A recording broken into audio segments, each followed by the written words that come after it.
नमस्कार मित्रांनो, स्वागत आहे तुमचं यूट्यूब चॅनलवरती महाराष्ट्र बैलगाडा शर्यत या यूट्यूब चॅनलवरती सहर्ष स्वागत करतो. काल कोरेगावचं हिंद केसरी मैदान झालं. त्याच्यामध्ये सोन्या आणि लाडो या जोडीत नवीन चेहरे बघायला आले काल. सोन्या आणि लाडो त्यामध्ये मथुरही चांगला पळाला. त्यांनीही अतिशय सुंदर अशी बाजी मारली.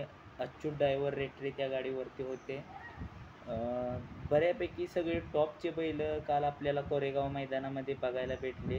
त्याच्यामध्ये मथुरही चांगल्या प्रकारे पळला छान व पाखऱ्या झरेकरांचा पाखऱ्या तो सुद्धा अतिशय उत्कृष्ट प्रकारे त्यांनी बाजी मारून दाखवली. मथुर हा पब्लिकचं भिताड म्हणून मुंबईमध्ये ओळखलं जाणारा बादशाह आहे तो. या ठिकाणी काल प्रेक्षकांसाठी राहुलभाईंनी आपल्या मथुरला कोरेगाव मैदानामध्ये दाखल केलं होतं.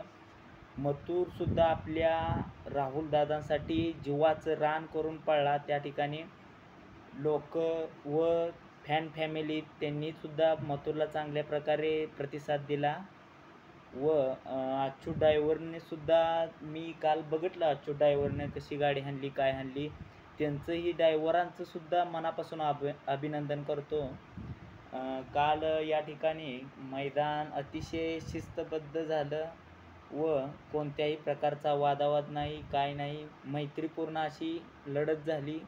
सर्व गाड्या टॉपच्या होत्या तरीसुद्धा मथुर अतिशय चांगल्या प्रकारे पळला व मालकाचं नाव काल हिंद केसरी किताबामध्ये तृतीय क्रमांकाचं बक्षीस जे काय आहे ते मथुर व झरेकरांचा पाखऱ्या यांनी अतिशय सुंदर प्रकारे बाजी मारली व